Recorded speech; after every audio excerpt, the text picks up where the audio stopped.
Es un placer para mí introducir a nuestro primer ponente. Melissa Berman es la presidenta y CEO de Rockefeller Philanthropy Advisors. Como ella explicará, RPA es una firma que se dedica a ayudar a filántropos a ser más estratégicos con sus inversiones sociales y va a compartir con nosotros el trabajo que vienen haciendo. Bienvenida a Cartagena. Welcome, Melissa.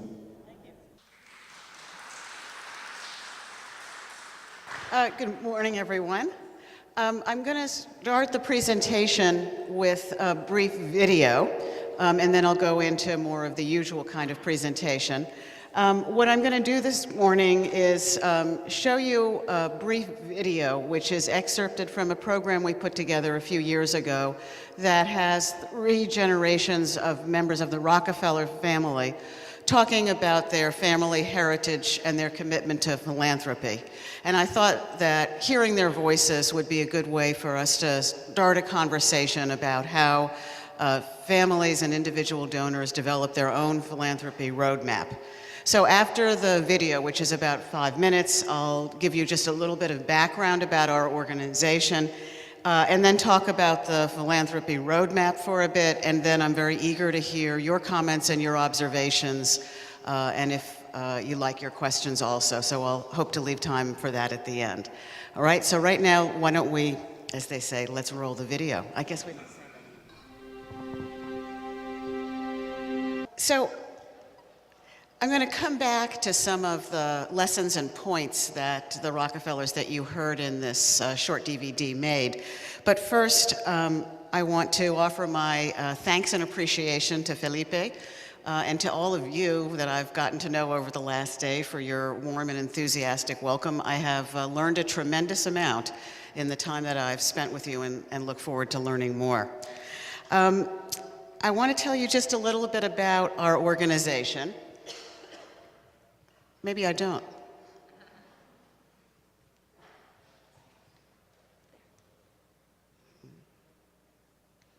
There we go.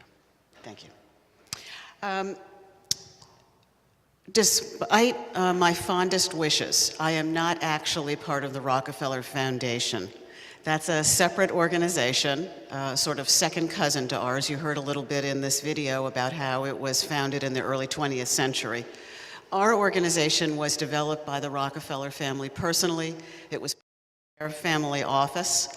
And in the year 2002, we became an independent nonprofit organization so that we could work with a broader range of donors around the world. And our mission, which is very close to the mission of the Rockefeller family, is to help create thoughtful, effective philanthropy throughout the world.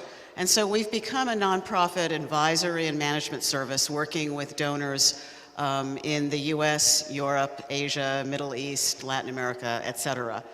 And we are still governed by the Rockefeller family. They're the majority of our board members, but there are other experts in philanthropy who are part of our board. And we have offices in 4 different cities. So the perspective that we bring to bear on philanthropy is really related to the heritage that we have the privilege to represent. And I think if you think about some of the things that we heard in this video with just some snippets about what the Rockefeller family has done over the generations, there are some very familiar themes here. One is that the Rockefellers as a family focus on values and transmitting values from generation to generation. Values, not views.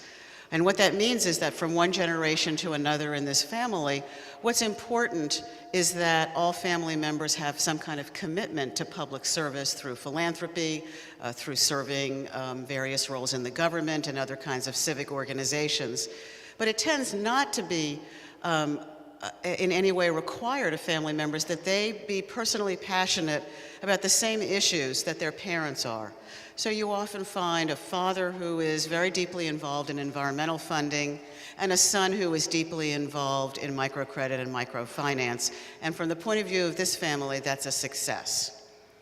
I think the second thing that's a hallmark of this family is that they create opportunities for the next generations in their family to become involved with philanthropy by setting up sort of new organizations and by giving their offspring opportunities to become involved in very targeted smaller projects that give them the opportunity to learn about philanthropy and the nonprofit sector, about impact investing, or any number of these things on a smaller scale as they start their journey into the field of philanthropy.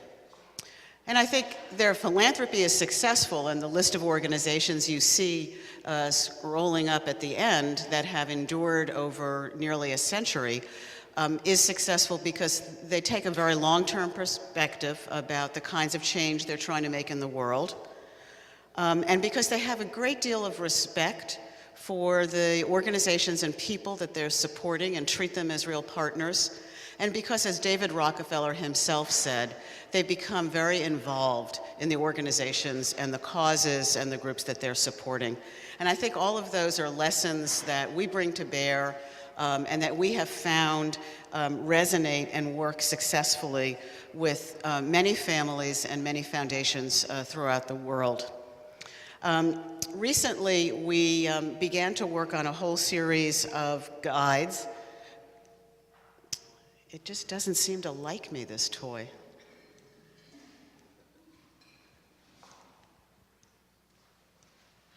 Doesn't seem to want to move.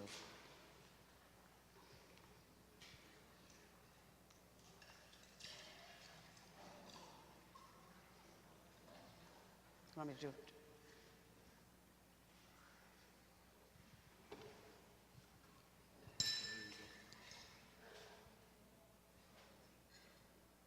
Okay.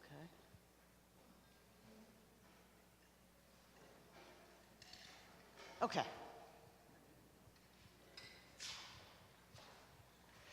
So we frame a lot of the ideas that you heard about in this video and that all of you have also been talking about over the last day in terms of something we call the Philanthropy Roadmap, which is a sort of planning exercise or a way of thinking about philanthropy that many families and foundations have used over the years. We are developing a whole series of guides and profiles about families and funders based on this philanthropy roadmap with support from the Gates Foundation. And one of the questions I'd like to ask you at the end is what topics you would be most interested in having more information available about, because that's part of our goal as we develop this program. I think that one of the most important things for all people who are involved in philanthropy, which we define very broadly as the voluntary use of private resources for public benefit. And those private resources could be grants, they could be your time, they could be investing dollars. And it's very important to think about it as voluntary, especially in the context of a country like this where there isn't a tax benefit or anything like that. This is something that you're doing because you have a deep commitment to philanthropy or to making change in the world as you see it. And I think all of us bring a whole variety of motivations to the kind of work that we do in philanthropy.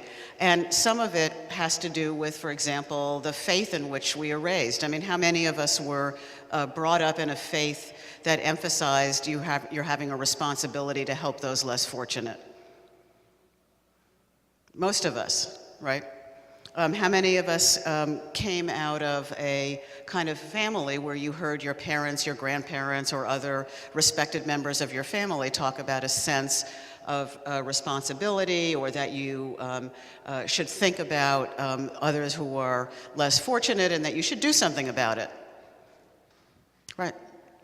And then for many of us, our interests in philanthropy and the things that we focus on often reflect some kind of a personal experience that we've had, a visit to a certain place, something that we've observed over time in our home community, something that we learned about in school, somebody that we just happened to meet. Those kinds of experiences and observations have often very profound effects on people for all of their life.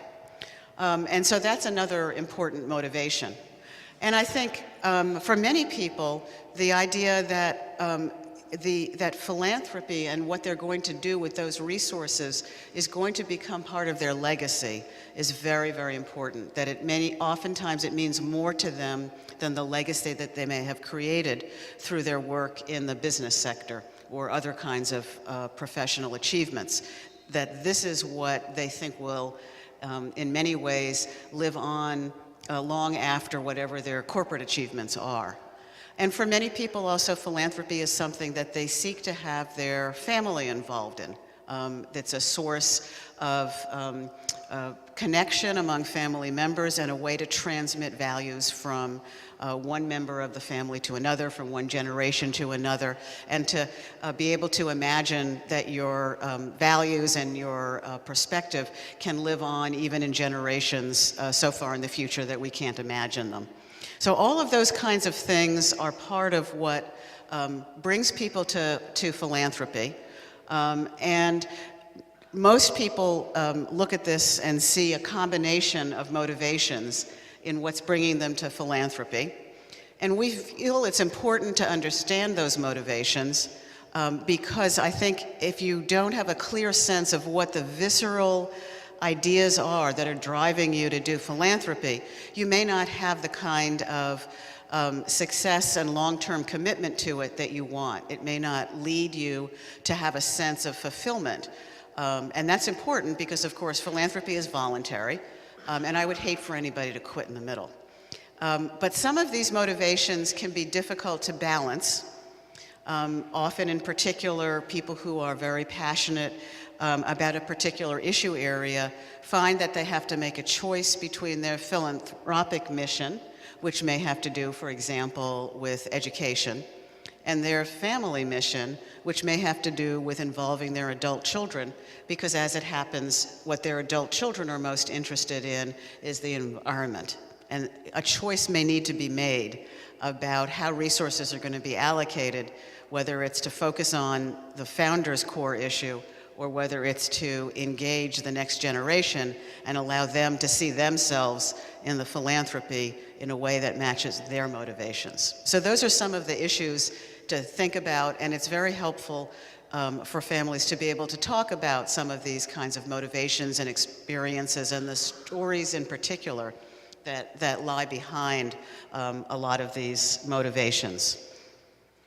And then, as one of your speakers so eloquently pointed out yesterday, the issues that we like to focus on, we like to often give ourselves the comfort that we're very focused and we have a clear sense of what we're doing. But of course, none of these issues is unconnected from the other. So clearly, without appropriate health and nutrition, it doesn't matter how wonderful a child's school is. A child who does not have appropriate nutrition cannot learn, right? And no matter how good education is, if a child doesn't come out of school with a sense of pride in his or her culture and heritage, that's not going to make for a fully functioning person. And clearly, the issues that we see in the environment aren't just abstractions. They actually affect people's health, they affect the economy, and they affect livelihoods. So all of the issues are interconnected, but it is at some point necessary to make a choice about where you want to enter the circle, because even the Gates Foundation, which, as we heard yesterday, thinks of itself as a tiny organization, even the Gates Foundation is a tiny organization compared to the size and the scope of all of these problems. So one of the most challenging things for anybody is sort of getting to the right level of the issue that they care about. Thinking about what's the relationship between the size of the issue that I care about and the amount of resources that I have to deal with it. And then you have to come up with some strategies usually to narrow your focus. So some people take a broad category like education and they focus on one particular dimension of it, early childhood, for example. Other people would focus their attention to education on a particular region. And others might choose a particular kind of population to focus on. Those are all, I think, helpful strategies, and there's no right or wrong here. Those are all helpful strategies in trying to get from a very general goal, because raise your hand if you think education is important. Right. But everybody agrees with that, but trying to figure out what you want to do about it next often requires making some pretty difficult choices.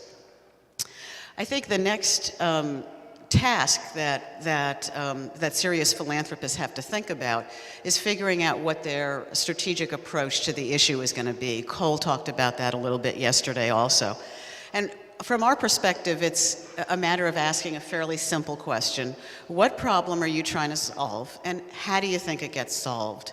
For most of the problems that all of us are working on in our philanthropic lives, there are no simple and clear and easy solutions. There aren't any magic bullets.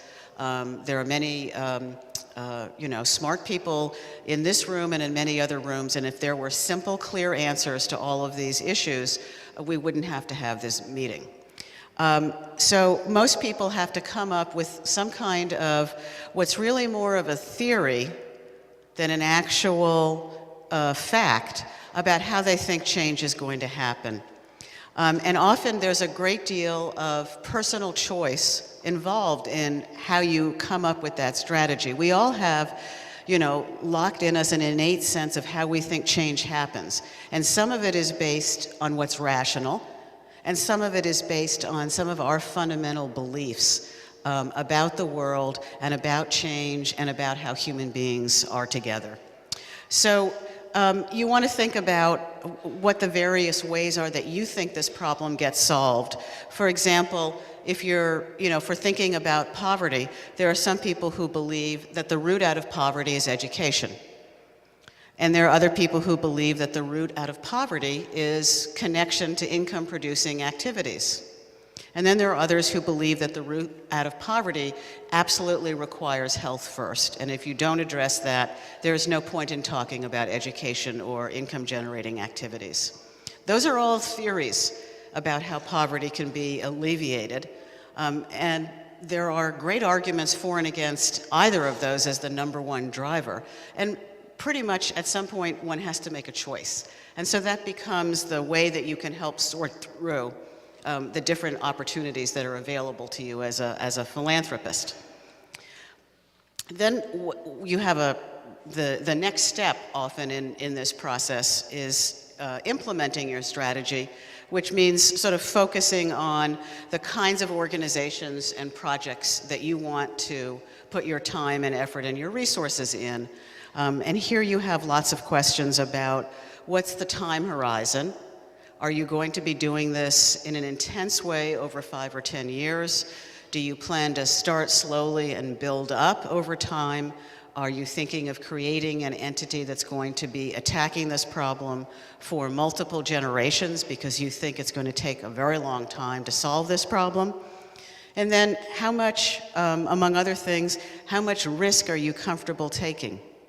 I think it's very fashionable now for many people to say, I want to fund an innovative, cutting-edge organization, but actually not all of us are comfortable funding innovative, cutting-edge organizations. Some of us want to fund organizations that have experience and a good track record and capacity, and are not so interested in what's new and different until there's a little more evidence.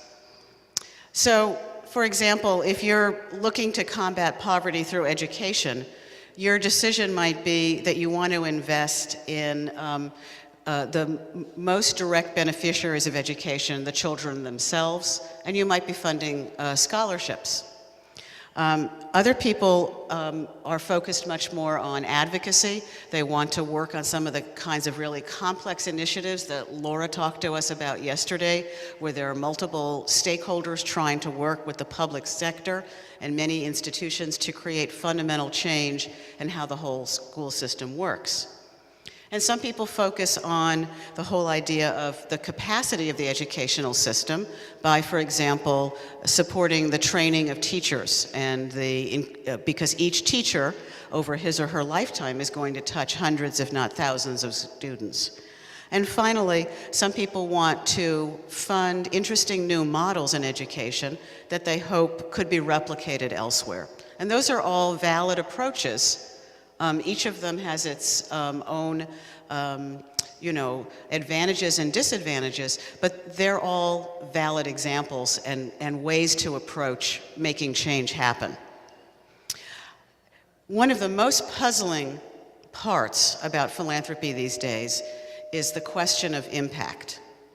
All of us would like to know that the work that we're doing is making a difference, but we get ourselves often tangled up in a lot of language, especially as we try and blend the language of investing and the language of philanthropy and try and have real quantitative outcomes.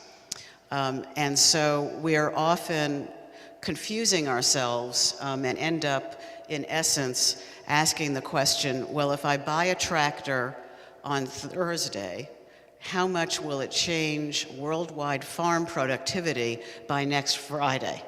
That's really not a good question. It's not a good question.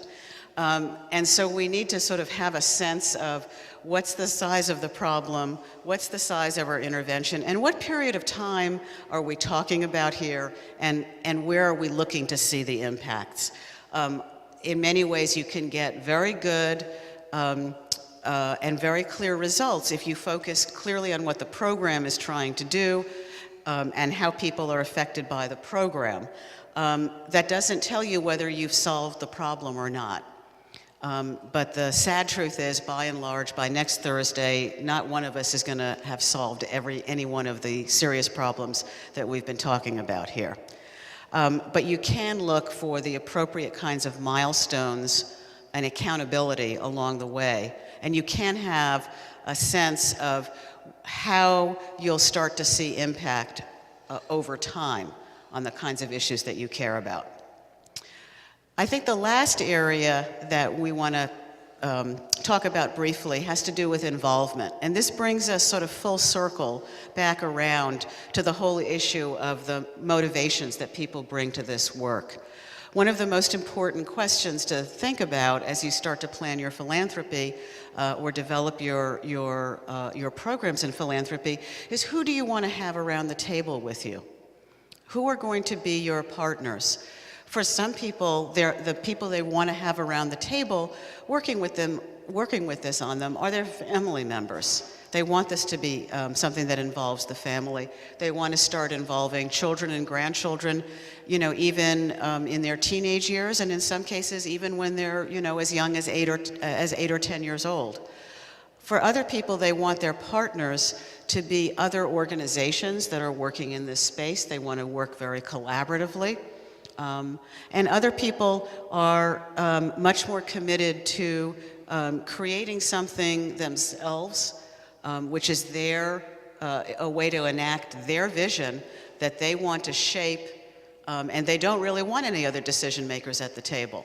All of those things are kind of important to understand, because once you invite people to sit around a table, they're going to want to say something. And if you don't want to hear it, there's no point in them being there. And you want to make sure you have the right people at the table. I think it's important to be realistic about how much time you have to put into the projects that you're developing.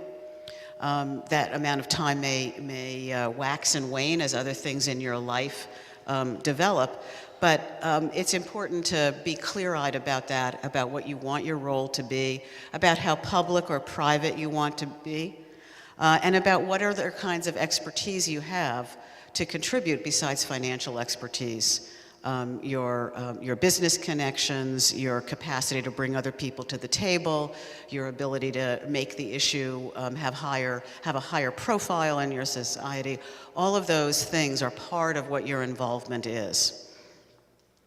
So once you've gone through all of this, by and large, you're able to find organizations that fit into the sort of crosshairs of what's motivating you, the issues you care about, how you define the problem you're trying to solve, what your strategy is for making change, how you want to assess progress, and how you want to be involved. And you end up with something that looks like a kind of plan that can be revisited every so often, and that can give you a sense of whether you are getting the kinds of results for yourself, for your family, and for your society that you're thinking about. So that's the philanthropy roadmap. And what I'd love now to hear are your questions, your comments, and your reactions to this, the topics that you're interested in. And again, I thank you very much for the opportunity to be part of this very important gathering.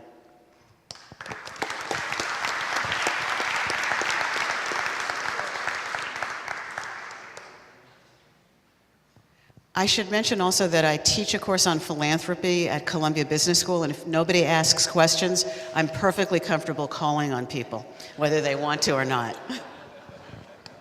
Thank you very much, Melissa. It was a wonderful presentation, very interesting, I believe, for all of us.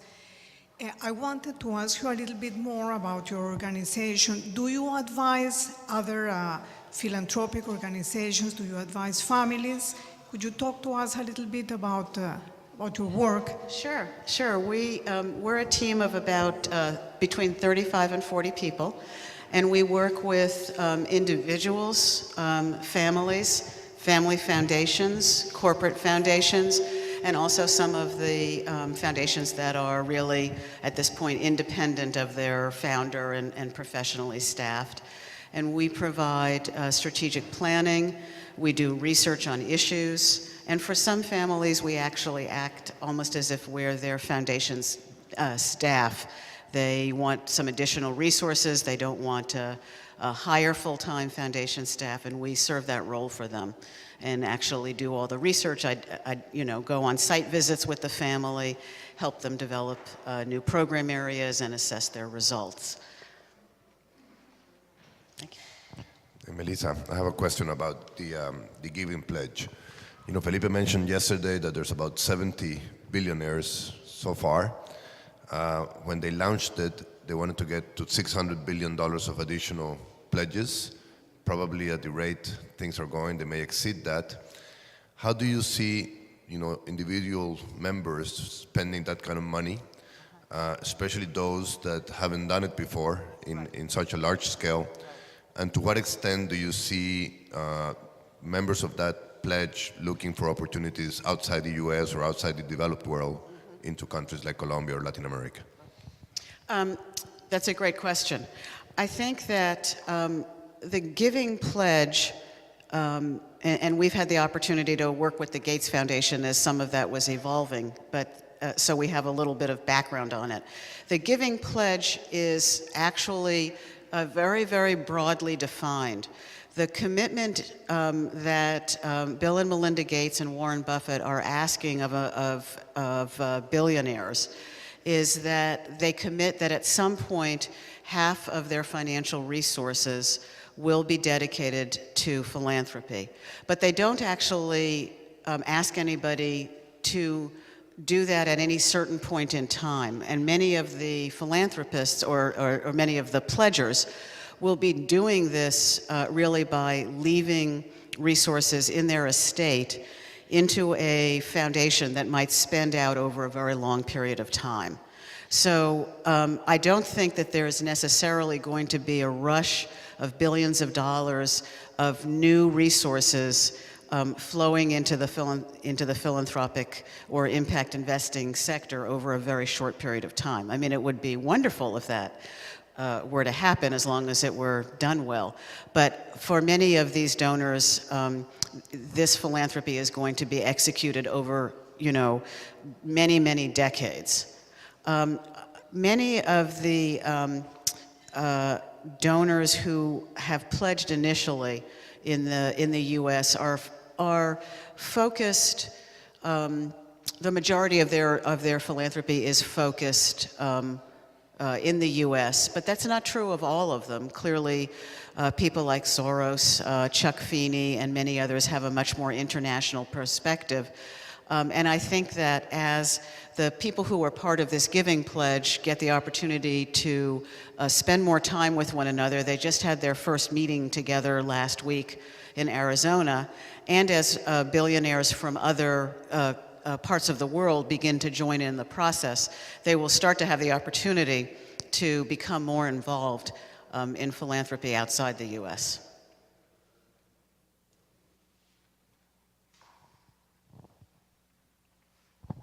Let me follow up on that, because I think as interesting as the list of the 70 is, it's even more interesting to see who's not on the list.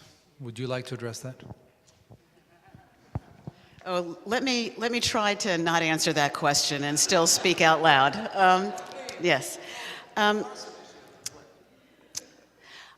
I think, let me see.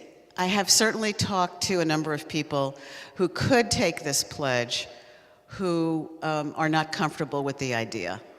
And for some people are not comfortable with the idea because they find it too public a declaration.